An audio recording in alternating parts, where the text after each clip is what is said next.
Now we're ready for step 4, which is breakouts. Now, you all know about group work. You're teachers. I'm sure you do group work.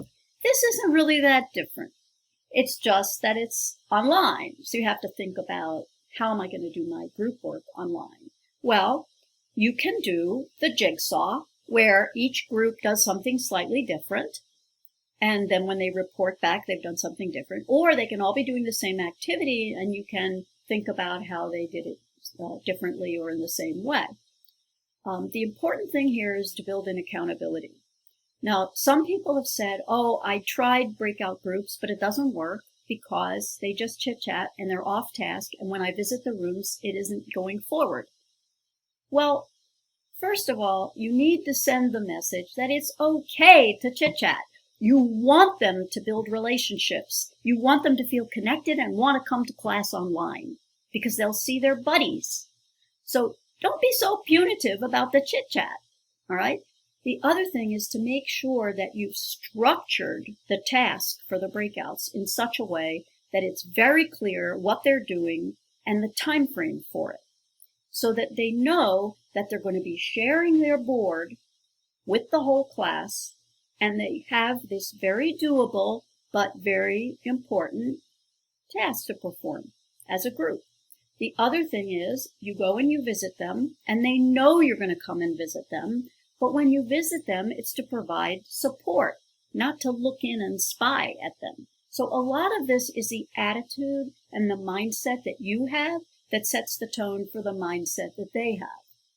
And if they see that you're not going to be annoyed if you come in and they're off task, you know, they sheepishly, oh, we were just talking about how our own situation at home is, or, hey, you know, everybody needs to do that today, right? We're all going through something, and it's okay. So that's the way you structure it. And of course, the accountability with the names of the group members, you know who was in that room. And sometimes you might want to do individual accountability instead of the group as a whole. That's up to you.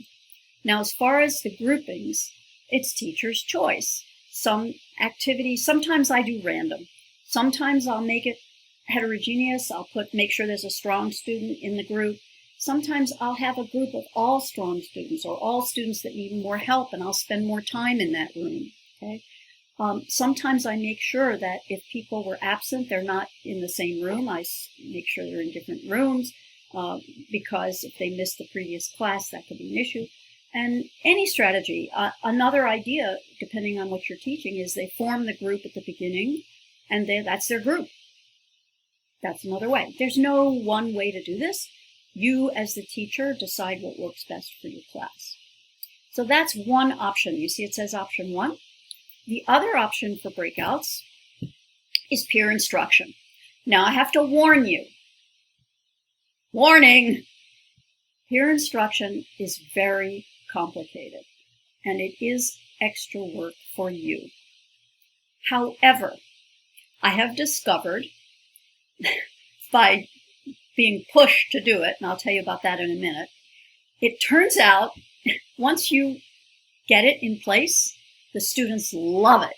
It's one of their favorite things to do in SOFLA is peer instruction. And so I encourage you to try it. Maybe not the first time, but I'd like you to try it. And that's why I've included it here. Now, this component, and I don't know which article you read, but one of the articles was written, co-authored by Carolina Rodriguez-Buitrago from Bogota.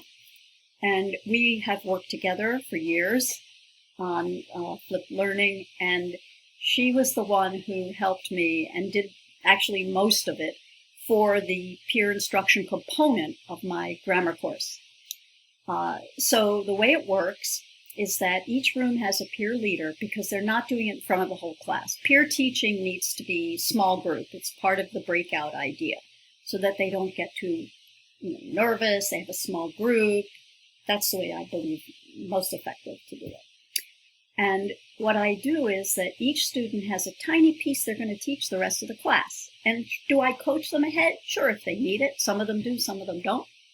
They pre-record a video. It's kind of a mini in-class flip embedded in SOFLA, if you're familiar with in-class flip. So the students come in with their video recorded. They push play. They play the video and they pause it in real time, ask questions, and their little group has to answer. Then they can clarify. So the questions are answered in the chat or audio, whatever you like, but they're questions that are pre-planned as part of the video lesson. And then at the end of the peer instruction lesson, there's a quiz, also made up by the student, but if they need help, that's okay. And I usually have them just do 3 quiz questions. I use a polling app that's simple. And you download the answers, so you find out a couple of things. You find out how well the peer instructor did in teaching the material, and you also find out, because it's part of your syllabus and your course, you find out, did the students learn that material, because you need to do some repair work if that didn't happen. That's important. And then we do peer feedback on the peer instruction. How did it go? How did you feel about it? Did you learn? And when I'm talking about peer feedback, there's a very specific model that I use for peer feedback, but that comes in when I talk about step 5. So in step 5, we have a share out. So this is also part of the breakout idea, that they know there's going to be a step 5 share out, and I don't always pick everybody. So when the group comes back, and this is important too, that you need to check on their progress, not call them back before they're ready, or when they've been sitting there waiting. You also want to give them warnings that you're about to have them back so that they can quickly assemble themselves and get organized. They share their whiteboard or whatever the evidence is of what they did, what the results were of their breakout. And you can have something that says, well, one person will represent you, or you'll all speak. Usually you put that in the breakout instructions.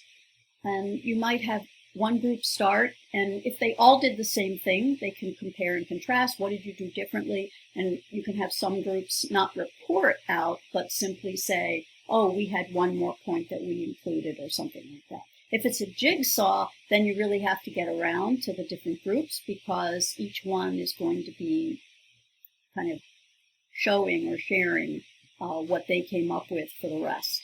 So the peer instruction and the jigsaw wouldn't necessarily be on the same lesson. You have to kind of decide how you're going to do this. Okay. Now we get to the peer feedback. So the model I use, and this is a shout out to my colleague Khalid Fethi, a veteran flipper from Berkane, Morocco, where I have been to visit him. And he and I have worked together also for years. And his model of peer feedback is amazing. Students love it.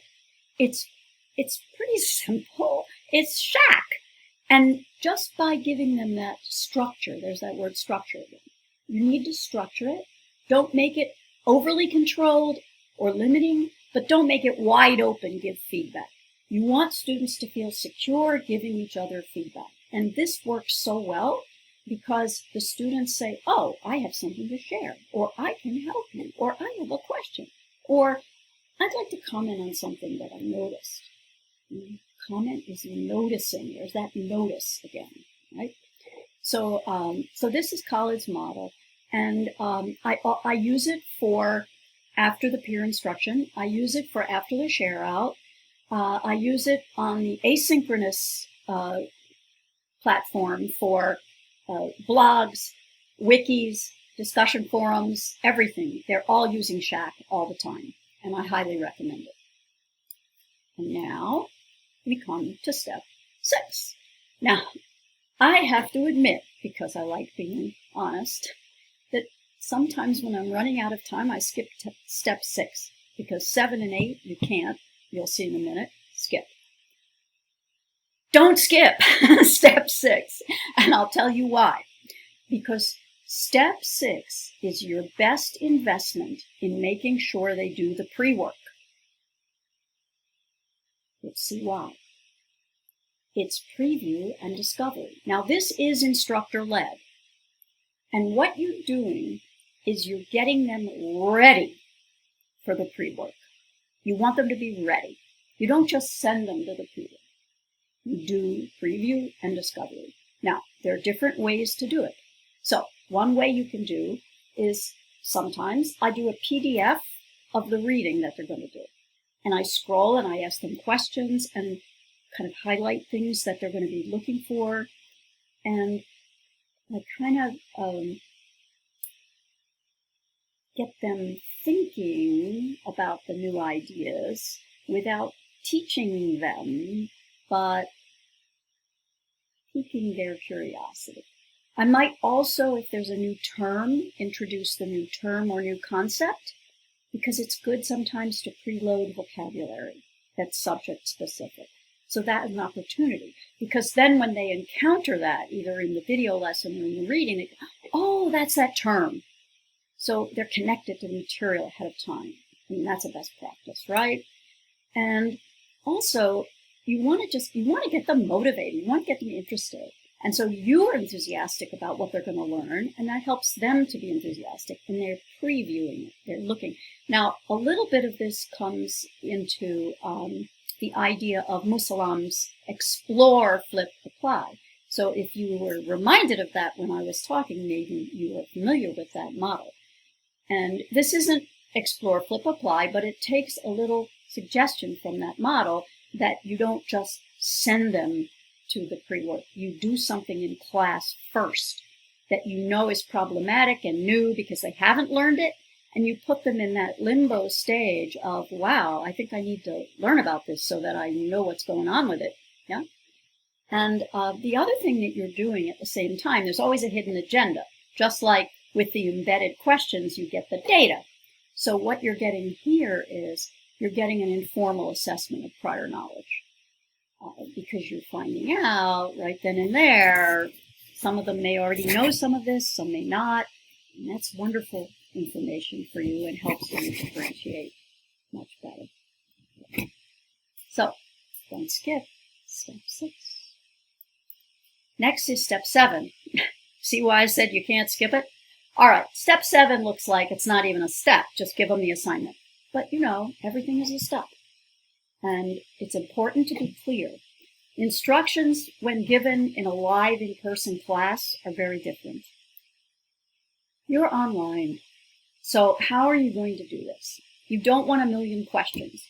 What am I supposed to do for this? What? I couldn't find the assignment. What? All right. So what you do is you have it orally presented in the synchronous session. You also have it up on a little pod or wherever you put your text. And it's written out. You talk them through it. All right. That's the live version. But you also want to have the assignment appear on your e-learning platform, either under assignments or inside the module that you're going through, however you organize your platform. And you also want to have it as an announcement that goes out to remind them about the assignment. In fact, sometimes I send it twice. Once right after class for those who want to get to it and see it in the announcement and say, okay, I'm on it.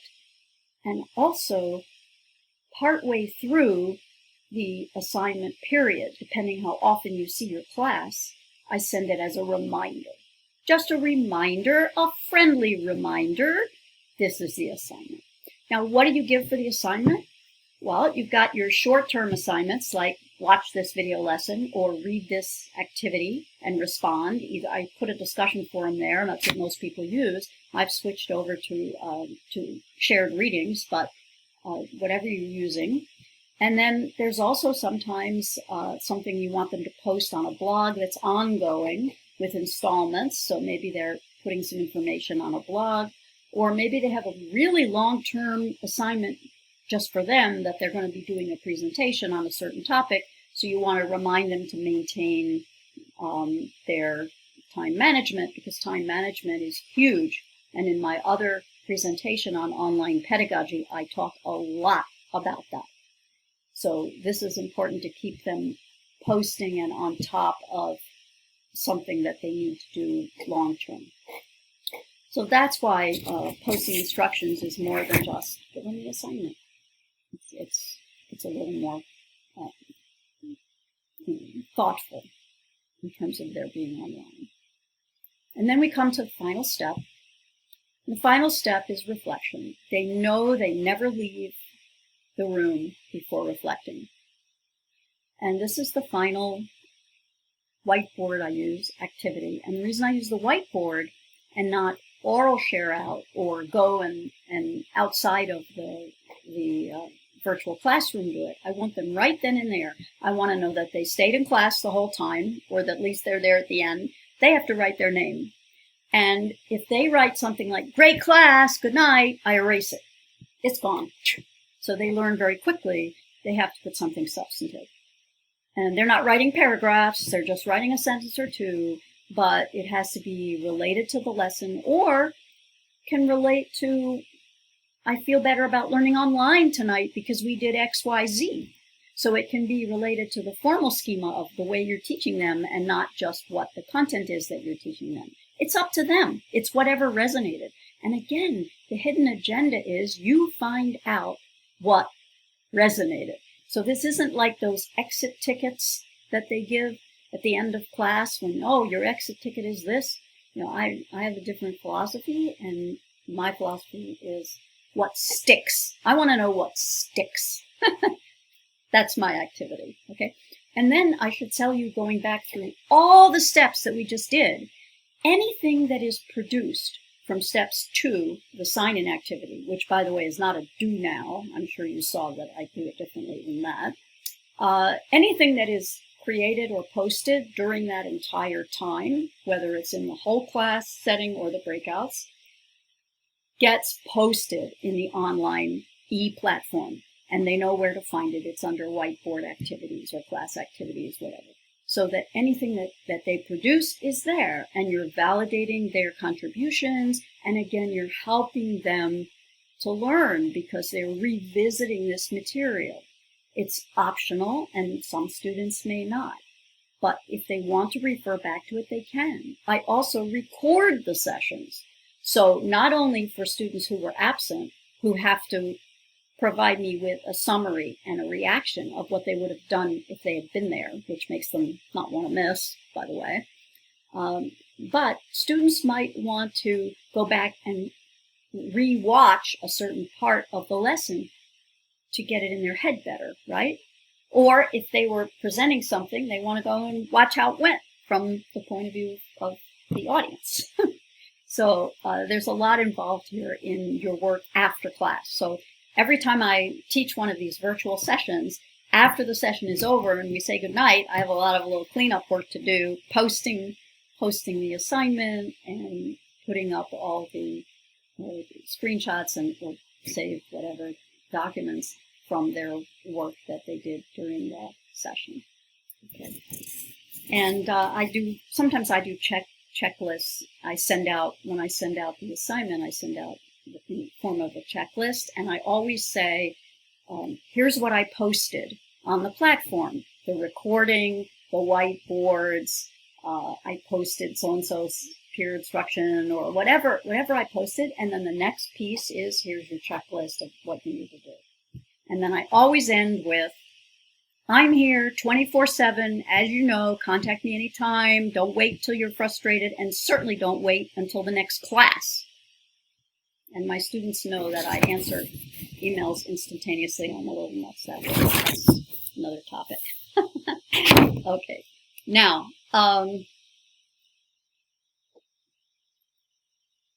I hope you enjoyed the 8 steps of SOFLA and the cycle of learning of SOFLA. I've enjoyed developing it, and I'm enjoying launching it in this video for you.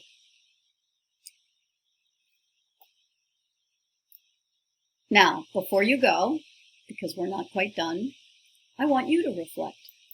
So this is your reflection. This is your step 8. I've provided a Google form for you. It's in a shared folder, which is simply fliptech-marshall. The actual form is at that particular link, but the whole folder has the slide deck, the pre-work, and the reflection for this presentation and my other FlipTech presentation. And I hope that you will all join me on July 15th at 9 a.m. CDT, live in Zoom, where we can talk more about SOFLA. If you can't, you can always contact me. Email me. Like I said, I get back pretty quick. helene.marshall@liu.edu. And I leave you with this last thought. SOFLA!